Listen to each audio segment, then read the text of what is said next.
there, good morning to you. Hope your Tuesday's off to a great start. Thanks for joining us on News 4.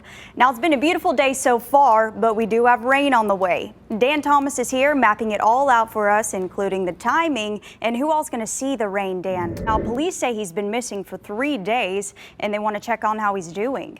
Richards was last seen wearing a gray t-shirt, denim shorts, and a black baseball cap with white lettering. Detectives are working with the TBI to put out a silver alert, and of course, we'll keep you posted on any developments for this story.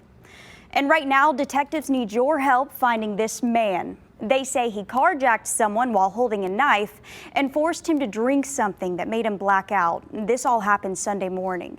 News 4's Danielle Jackson has more on this bizarre story. And a man is now behind bars for a disturbing crime that happened in the spring. Officers say Randall Johnson from Lebanon attacked a woman on May 24th. Police say she accidentally got into his truck because she thought it was a ride share. After that, officers say Johnson drove to a secluded area and sexually assaulted her.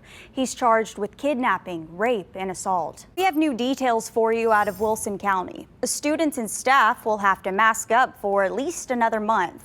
Board members voted last night to extend the mandate through November 1st. It was supposed to expire yesterday. And Williamson County is making another change to its COVID site due to oncoming weather. The new site will be at Christ United Methodist Church, not Harlansdale Farms. If you want to go, the church is located at 508 Franklin Road.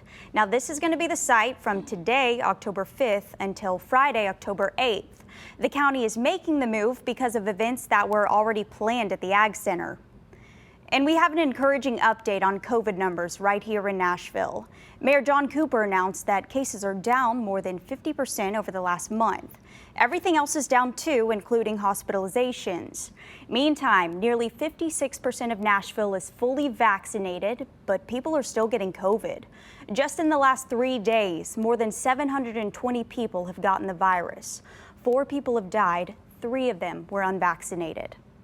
And Johnson & Johnson is pushing for emergency use authorization for its booster shot. And if you're looking for something to do tonight, Tootsie's is inviting you to their 60th birthday bash. Now, it's all taking place in the streets of Broadway, and it's completely free. News 4's Alexandria Adams is there now. Alexandria, this is always such a fun event for people. We have new details for you this morning as crews right now are battling this massive oil spill off the coast of California. First, authorities are focusing on the ship's anchor as a possible cause of the spill. And the Facebook whistleblower is set to testify today in Washington. Now, she's a former Facebook employee who accuses the company of putting profit over safety. NBC's Chris Pallone joins us from Capitol Hill with more. And of course, when Facebook is down, Twitter becomes top dog. It was the perfect opportunity to slam the competition. Even Dolly Parton got in on the action, posting a video of herself saying, "Everyone coming to Twitter while all the other services are down." Dan, that was wild yesterday. Was everyone freaking out around here about Instagram being down and Facebook? That makes it hard for our job, for you to communicate what people can expect. It does, but hopefully they just flipped on Just News watch 4 at us. 4 o'clock. Yeah, and they could do it again. But get this, it'll happen in a big balloon.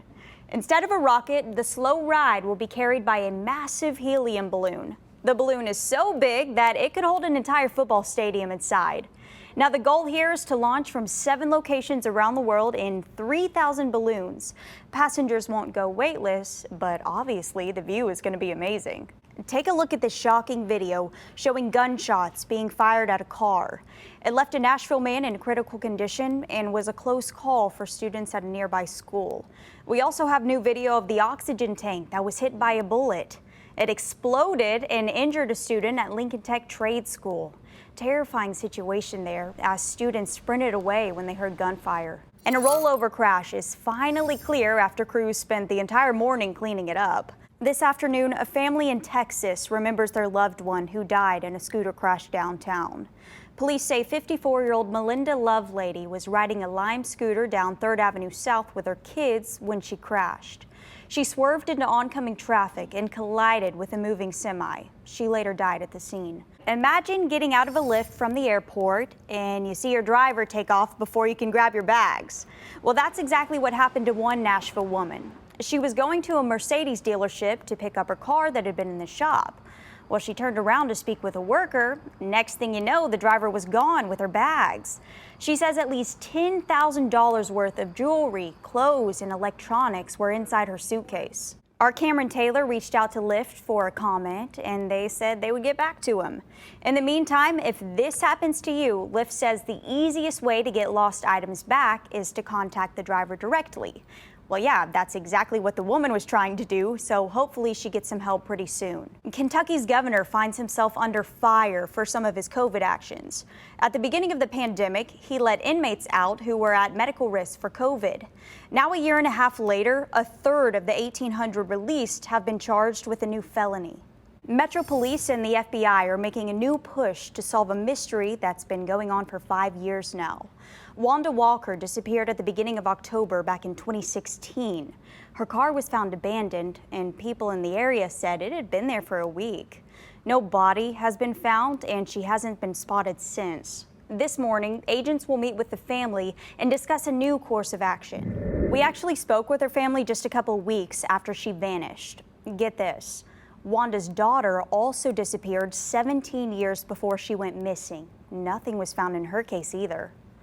Developing right now, financial help is on the way for mental health victims of deadly flooding. And we have shocking video this afternoon that you will only see here on News 4. For the first time, we're now seeing how the empty streets in Waverly were taken over by water in just minutes. Jeremy Finley got this video as we still try and understand how so many people didn't see this coming. And a massive revamp is coming to the YMCA downtown. It's now expected to include the tallest building in Nashville. All right, you've probably heard of a studio apartment, but what about a studio house? This tiny home around Boston is 251 square feet. As you can see, it is fully upgraded. The bathroom comes with a walk-in shower. Might not be that big, but it's something. Realtors say they've gotten several calls about the house, especially from people out of town who need a place to stay for work. Now that you've seen the home, you're probably wondering about the price, right? The sellers are asking for $449,900 for that little piece of land there. Hey, thank you so much for joining us on News 4 Midday. I hope you have a great Tuesday, and we will see you right back here at 4 o'clock. We leave you with a live look from Zone 4.